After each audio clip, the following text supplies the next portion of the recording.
जब रावण ने तीर चलाया हनुमान जी पर। जय श्री राम जय हनुमान। तो आज हम कथा सुनेंगे, यानी कि वो कहानी जब रावण ने तीर चलाया था हनुमान जी पर, कैसे और क्यों, चलिए जानते हैं। तो यहाँ पर जब युद्ध हो रहा था श्री राम जी का और रावण का, तो युद्ध भूमि में क्या हुआ कि रावण तो अपने रथ पर आया और जो श्री राम जी थे वो नीचे से लड़ रहे थे।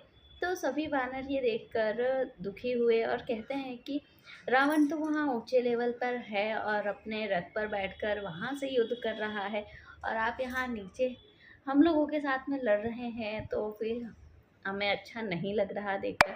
तो श्री राम जी कहते हैं कि हम क्या कर सकते हैं, हम तो वनवासी है और हमारे पास ऐसी व्यवस्था तो नहीं है, अब रथ कहाँ से लाएं हम।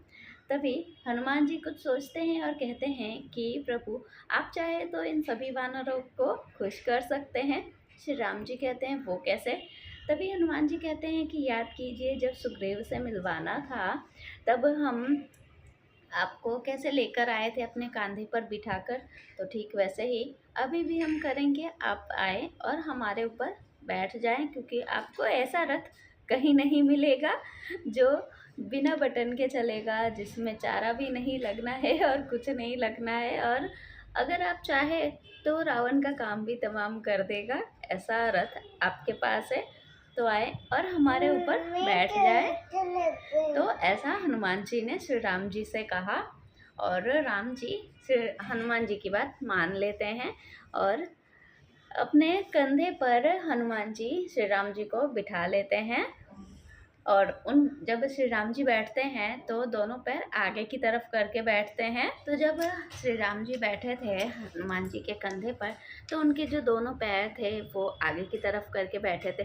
तो श्री राम जी का हाथ कभी जैसे पकड़ते हैं ना अपने, जैसे थोड़ा सा डगमगाते हैं, तो ऐसे सर पकड़ ले हुए। तो श्री राम हनुमान जी को बड़ा अच्छा लगने लगा कि उनका हाथ, श्री राम जी का हाथ, उनके प्रभु का हाथ हनुमान जी के सर पर पड़ रहा है, सर पर रख रहे हैं बार बार। उन्हें मनोमन बहुत ज़्यादा खुशी होने लगी।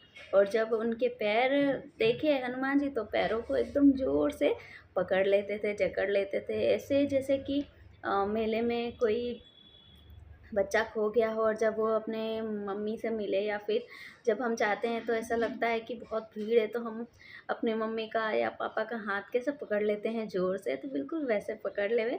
तो किसी ने पूछा कि आप प्रभु श्री राम का पैर, चरण कमल इतने ज़ोर से क्यों पकड़ ले रहे हैं? क्या आपको उनके गिरने का भय लग रहा है कि वो कहीं गिर ना जाए?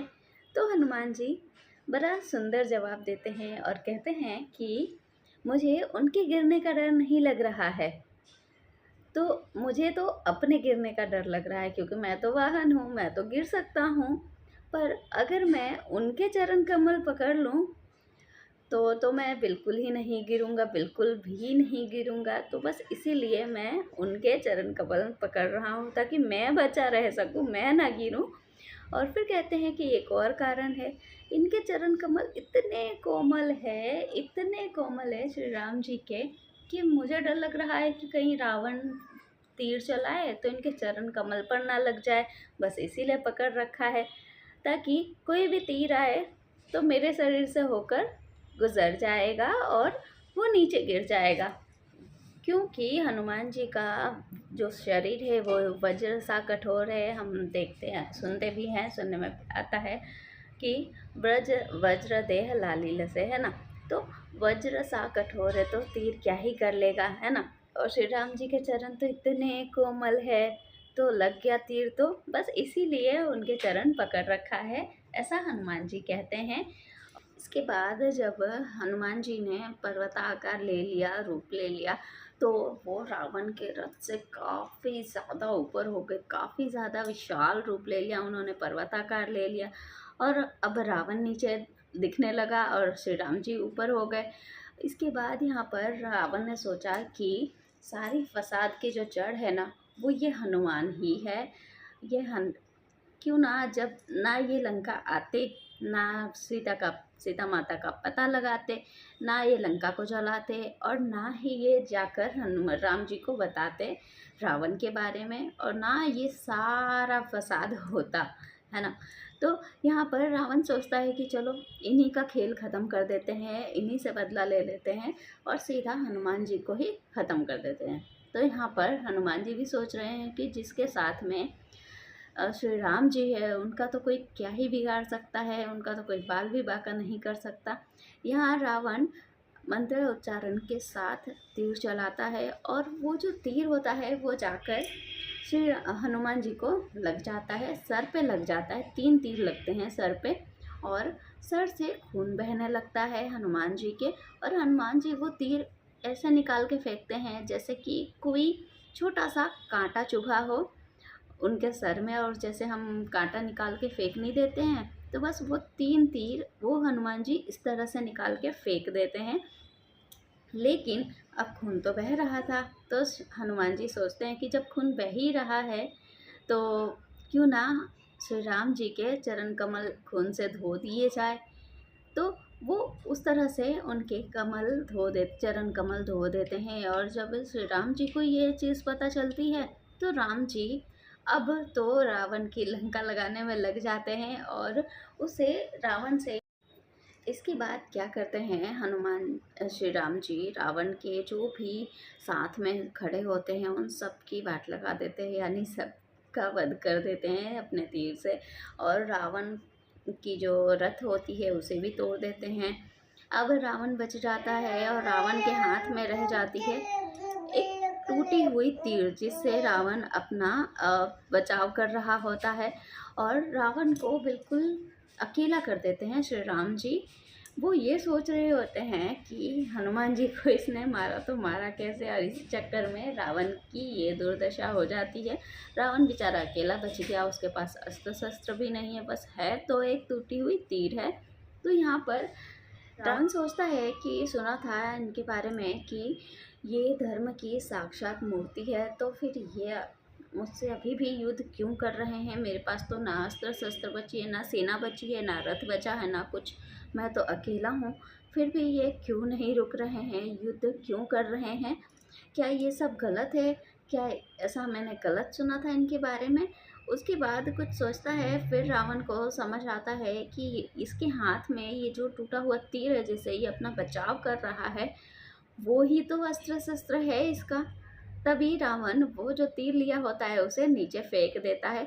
अब तो निहत्था हो गया, अब निहत्था खड़ा हो गया। इसके बाद श्री राम जी उससे कहते हैं कि अब निहत्थे हो चुके हैं, अब कुछ नहीं बचा है, तो अब इस युद्ध को यहीं पर रोक दिया जाए।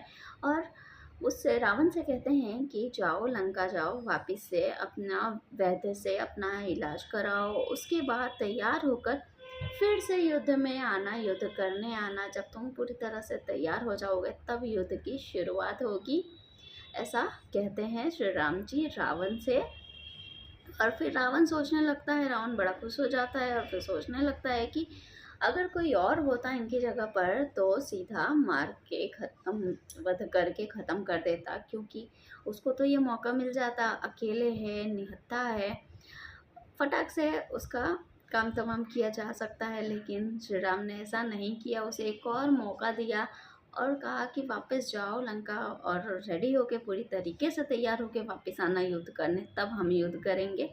तो रावण बड़ा खुश हो जाता है श्री राम जी से इस चीज़ को लेकर।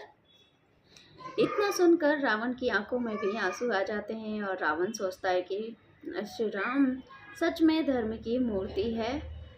और यहाँ इसीलिए तो कहा जाता है कि जब आपको भगवान की भक्ति करने का मौका मिले तो कर लो, और श्री हनुमान जी के पैर पकड़ने का मौका मिले तो बिल्कुल जकड़ लो, एकदम से ज़ोर से पकड़ लो ताकि वो कहीं और जा ही ना पाए। और अगर आप श्री राम जी की भक्ति करते हैं तो हनुमान जी तो आएंगे ही आएंगे, उनको आना ही पड़ेगा। तो हमेशा श्री राम नाम का जाप करते रहिए, और जब भी याद आ जाए या फिर हमेशा करते रहिए, और नहीं याद आता तो जब याद आ जाए तभी हमें श्री राम जी का नाम लेते रहिए। तो अभी के लिए बस इतना ही। कैसी लगी ये वीडियो प्लीज़ कमेंट करके ज़रूर बताएं। कमेंट में जय श्री राम लिखना बिल्कुल भी ना भूलें। तो अभी के लिए जय श्री राम, जय हनुमान।